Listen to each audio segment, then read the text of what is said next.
So Jesus in the Sermon on the Mount we just covered it last week. He was explaining his thoughts on the law, and he was trying to get the people to understand that he wasn't going to be soft on the law. He wasn't going to be like making concessions and all those things. He was going to live out and he was going to fulfill the law. And then he goes into this explanation process of what that really means. And so we get to this place, and he's going to start talking about murder. And in talking about murder, he talks about anger. So as soon as I think of anger, like when I think of the word anger now, there's no question. Inside Out is where my mind goes to. Like, red man who's short, and I think he's on a screen, like he will be. Yeah, there he is. So as soon as I think anger, that's what I think of, right? It's like that moment goes through my head, and when moments of my life go through and I get mad, it's pretty crazy. If you've not seen Inside Out, let me just give you a little quick synopsis, right?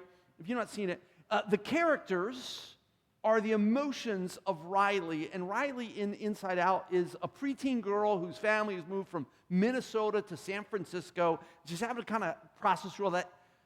Inside Out 2 is later on, she's a teenager, that whole thing. But there's 5, the emotions are personified kind of as she goes through her thoughts and actions, and it's kind of this wrestling match inside of her brain of what emotion's going to win out on that given moment.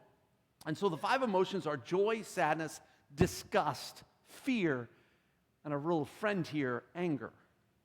And one of the typical anger quotes from the movie is, "There's absolutely no reason for Riley to be happy right now. Let us handle this." Okay? Like, there are moments in our lives where we get upset, we get angry about something, and we're not completely sure where it came from or why we're there. And it really isn't due to some little man inside of us that is helping us get there. But anger is one of those emotions that we have to battle to keep under control. As a cartoon, it's funny. In life, it leads to all kinds of other issues. Anger generally doesn't help us make good decisions and can eat us from the inside out. Let's take a look at what Jesus had to say in the Sermon on the Mount. Matthew 5:21 says, "You have heard that our ancestors were told, 'You must not murder. If you commit murder, you are subject to judgment. But I say, if you are even angry with someone, you are subject to judgment. If you call someone an idiot, you are in danger of being brought before the court. And if you curse someone, you are in danger of the fires of hell.' So if you're presenting a sacrifice at the altar in the temple, and you suddenly remember that someone has something against you, leave your sacrifice there at the altar. Go and be reconciled to that person. Then come and offer your sacrifice to God. When you're on your way to court with your adversary, settle your differences quickly. Otherwise, your accuser may hand you over to the judge, who will hand you over to an officer, and you'll be thrown into prison. And if that happens, you surely won't be free again until you have paid the last penny." Now, the issue with anger is this, and Jesus just makes a leap, right? The law says, and he says, look, the law says that you must not murder. And he's quoting Exodus 20:13, "You must not murder." And the instruction there is really simple, right? You must not murder. And it's easy for you and I and the people of the first century to say, like, I got that, no problem. Like, I'm not killing anybody. And Jesus says, yeah, but that's not the heart of what I was after. The law wasn't just to get you not to kill somebody.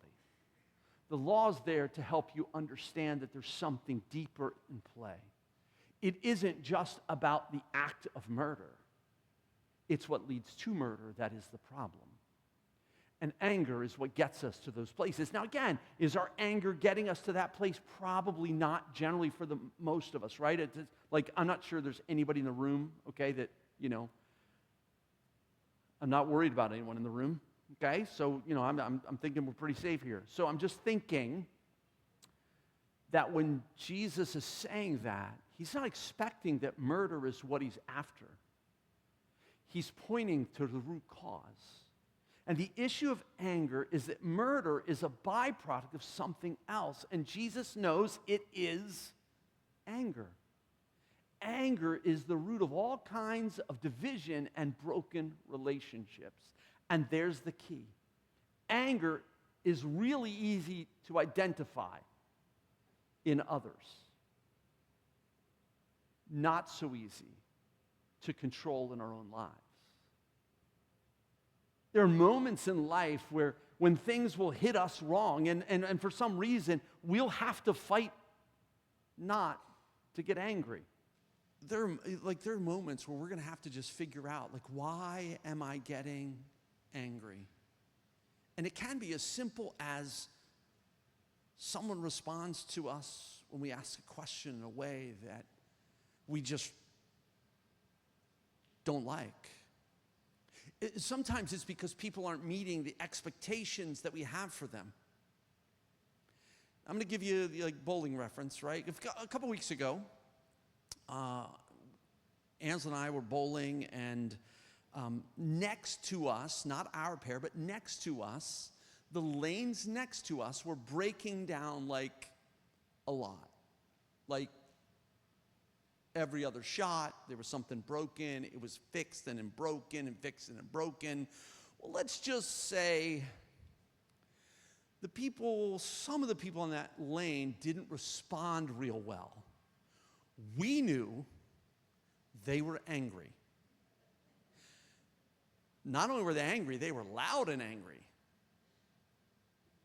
We all knew it. It wasn't hard to pick up on. They made it known they were not happy. And I'm sure you've been in spots out in the community, and you've seen those kinds of things.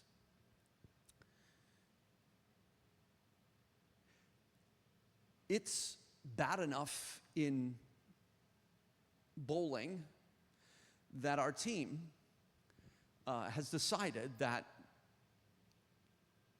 bowling equals James 19. Okay, that's sort of our team name now. And if you know what James 1:19 is, it's understand this, my dear brothers and sisters, you must all be quick to listen, slow to speak, and slow to get angry. Human anger does not produce the righteousness God desires. Right, and that's verse 20. But when you look at that, Jesus is serious about this topic. Jesus is saying, look, when you get angry with other people, I don't know that there's a lot of other places to get angry, by the way. It's generally people. There are some times where you could get angry about something that is inanimate, like, a bolt that won't come off of a car or things like that, right? I mean, that generally is just your own issue that, my own, as I talk about this might be semi-convicting.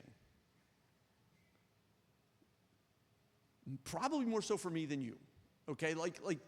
I'm just telling you that there is moments, and I've done well in life to navigate this better than I had previously. And I think we're always on a path towards trying to become more and more like Jesus and handle this better, right? So as I talk about this, understand, I'm talking at it from a place of understanding that we all work at this, need to work at this. I need to work at this. I need to navigate this better. I am probably madder at things that I go through with stuff I'm trying to work on than I ever am at people. Okay? Now, I do get angry at people. I recently had to have some work done on something, and I made multiple trips to the place to get it work done. And they're like, hey, just bring it back. Not a problem, we got the parts in, we bring it back. So I show up to get it work done, And they're like, I don't know that we're going to be able to get to it today. I've driven an hour. I'll show you. I'll show you my reaction.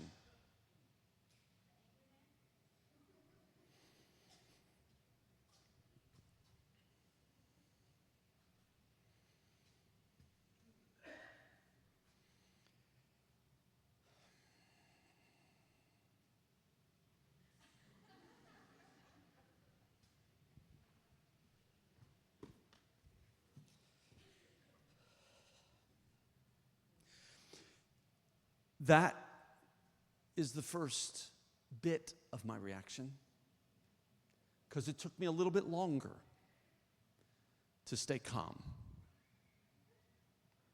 I said nothing. Absolutely nothing. For a long time. I checked my calendar. I checked the weather. I checked a lot of things. Because in that moment, if I'd have started talking, it wouldn't have been Jesus.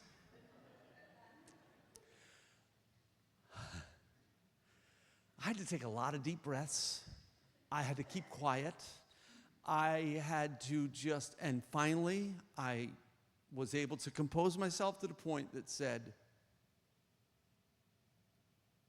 okay. By this point, they recognize there is something wrong with me.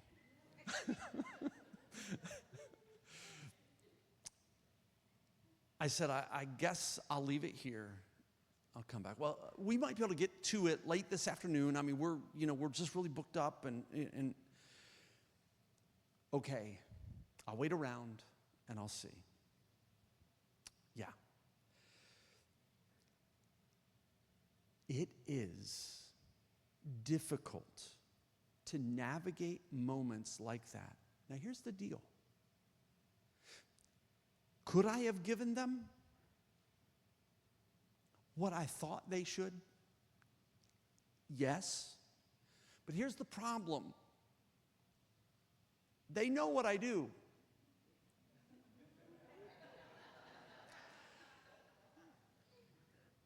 Why did I tell them that?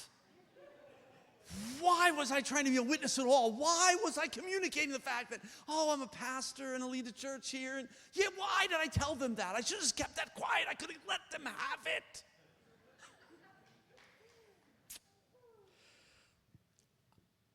I'm just telling you. I hope that helps you recognize that you're normal. Oh, maybe I'm abnormal. Maybe I'm the one. I'm not the only one who has a problem with this, because I see it too much publicly, okay? I mean, I get the fact that I'm not the only one who struggles. Look, our responsibility is, how am I going to respond in a Christ-like manner, even though internally and all the thoughts in my head are not trying to be Jesus, okay? They are there. The thoughts inside there, the little red man, he is yapping and he's like, I want you to... Because they deserve it.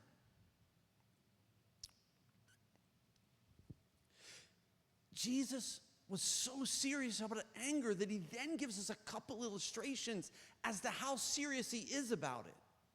See, because we look at the law and we look at the Ten Commandments, because it's directly quoted out of the Ten Commandments. You shouldn't murder. You cannot murder. You can't do it. We're like, I got that. But Jesus says, no, you're worried about me. You're worried about me like going soft in the law? Yeah, you've heard it said, do not murder. I'm telling you, if you're angry with someone, you're guilty of murder. Jesus, come on. Why? Because relationships matter.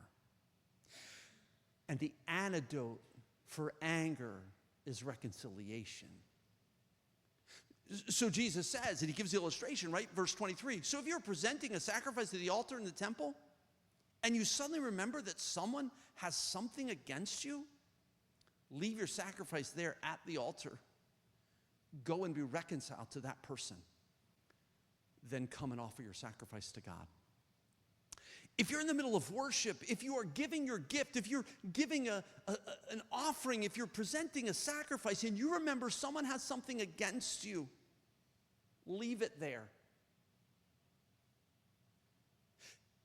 He is saying this to a Jewish people that everything was about the sacrifice. It's the only thing they knew that was bringing them in the right relationship with God. And if they didn't, the sacrifices, and they didn't do it right, and they didn't present their offering, and they didn't do the sacrifice right, then they weren't right with God.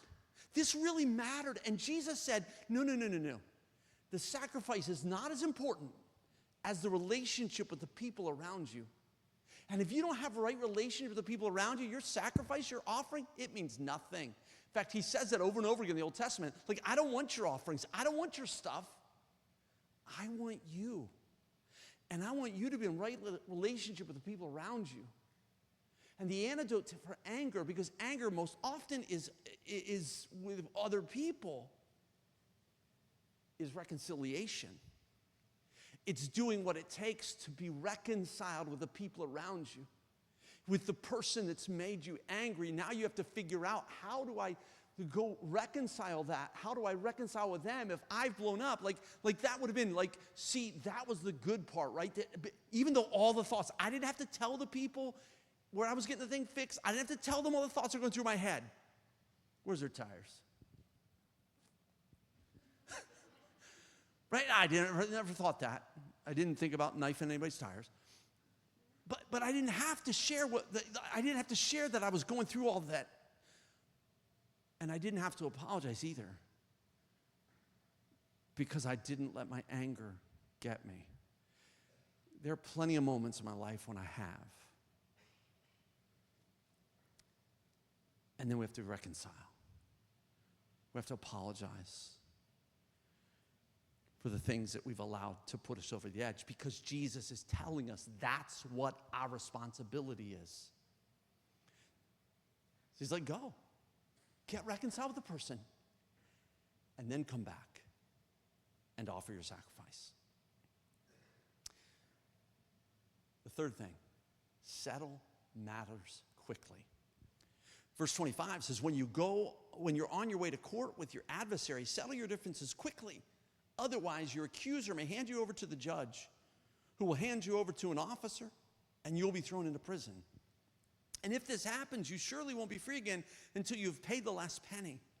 When you're on your way to court, Jesus explains, this is probably because of a debt. Somebody owes something, probably because of a debt, and which Jesus' Galilean audience probably would have understood. And there's no comparison to this in Jewish world. Like, there's nothing in the Jewish law, but in the Gentile world, in the Roman world, and that whole thing, they would understand. If you didn't pay your debt, you went to a debtor's prison. And if you owed them money and you went to prison, look, there's a problem. Because there's no way you're going to get it paid off if you go to a debtor's prison. You can't work anymore. So the urgency of getting a deal done is really important. And Jesus is saying this is really important because anger will get you in a place, and it will cause things in your life that you will not recover from, and you won't be essentially forgiven of, right? I mean, that's what he's saying. He's saying, look, you have to get relationships right, and you have to deal with anger, because anger is going to lead you down a path that you won't like the results. So he says, negotiate quickly so you don't go to court. Because in court, you don't know what's going to happen, and you are at the mercy of the judge.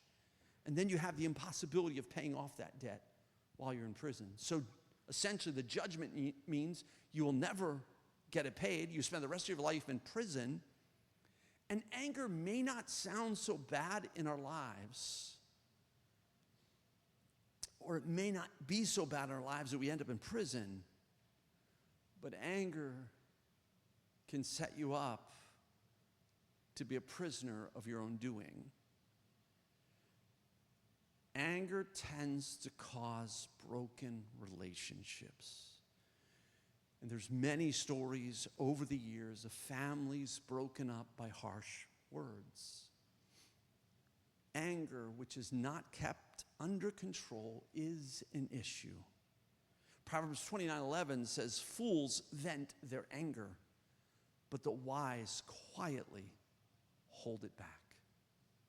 In another proverb, and we're instructed this way, Proverbs 22:24 and 25, "Don't befriend angry people or associate with hot-tempered people, or you will be like them and endanger your soul." Look, I realize that Jesus says, don't murder. But he takes it a step further and says, but if you're angry with someone, and he goes on and talks about if you call them an idiot and a few other things, that basically means empty-headed. Look, anytime, and this is going to be a challenge, anytime we start to label people with labels, we are making them less than God designed them to be. So as we begin to label people derogatory, degrading them, now, if you label them with like things like they're brilliant, that's a different deal, right? You're building up what God has done in them. But when we start to say things about people that are labels and are negative, they come from a judgmental, angry perspective. And it's not healthy for you or for them. And anytime we get to those spots in our lives, we need to stop and think and say, Jesus, help me. Because we're starting to go down a path that will lead to worse things. And in a world in which we live, we need to make sure that our words matter. We cannot be angry. Those are not my words. Those are Jesus. I know there's some places for righteous anger. I hear you. That is not the problem most of us face. Okay? The problem most of us face are not about doing the right thing because of righteous anger. Okay? If you're there, proud of you. Most of us struggle with bringing people down because of our anger. That's why Paul's instructions to Timothy are important. In 1 Timothy 2:8, he says, "In every place of worship, I want men to pray with holy hands lifted up to God, free from anger and controversy." Look, in all of our lives, look, we have a responsibility to reflect Jesus in the world that we live in. And there are going to be moments in our lives where we're going to navigate anger well. And there's going to be moments where we're not going to do it well. And there's a recipe for how to do it. That's called reconciliation. That's called going and saying, I am sorry, I blew it, I got angry, and I shouldn't have. No blaming anybody for anything. Anytime that our reaction is not Christ-like, it's not their fault, it's ours. And if you've got to walk in pace for a few minutes so you don't blow your top, then walk in pace for a few minutes so you don't blow your top. It's okay that people see anger in your face. But you're going to have to figure out how to navigate it so it doesn't bring destruction in a relationship. There are times where you're going to be hit and you're going to have to deal with an emotion that is tough to handle. It's called anger. And we have to figure out how to do it in a Christ-like way because Jesus is telling us we have to. And this morning, I want every one of us to take a moment and allow the Holy Spirit to speak to us. Is there someone who we're angry with? Is there someone who is angry with me? Let's commit to restoring that relationship as quickly as possible. That's Jesus' instructions from Matthew 5. It's Paul's instructions to the church at Ephesus. And don't sin by letting anger control you. Don't let the sun go down while you are still angry, for anger gives a foothold to the devil. The Bible seems pretty clear. Anger is an issue that must be dealt with in our lives, and unfortunately, it isn't a one-time battle. It's a constant battle for every one of us to fight. Jesus is very specific that anger leads to murder. Jesus was challenging the people listening that day. Murder was easy to avoid. Don't kill someone, you're successful. But he was teaching them the law wasn't just about avoiding murder. It was to help build relationships and keep from destroying relationships. We have a choice to let this little red guy control us, or we get control of him. What's it going to be? Lord, thank you for this morning. God, thank you for this time. Lord, I pray that you would help every single one of us to navigate anger in our lives. Lord, that we would understand some of the things that cause us and kind of trigger us to get angry. Lord, I pray that we would figure out how to respond appropriately and healthy when it comes to anger. Lord, would you help us to live in right relationship with people around us? Lord, that you would help us to navigate anger in a way that keeps us from destroying relationships.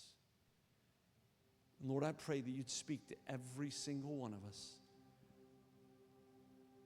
Lord, for people that we're angry with and people that may be angry at us, Lord, help us to make things right. And Lord, that we would walk out and live out a life that honors you with all that we have. Lord, thank you that you love us, you're gracious and kind, and you forgive us of all of our failures. Lord, help us to forgive others of their failures. Lord, for them to forgive us of our failures. Lord, help us to walk through life and restore relationships. In Jesus' name, amen.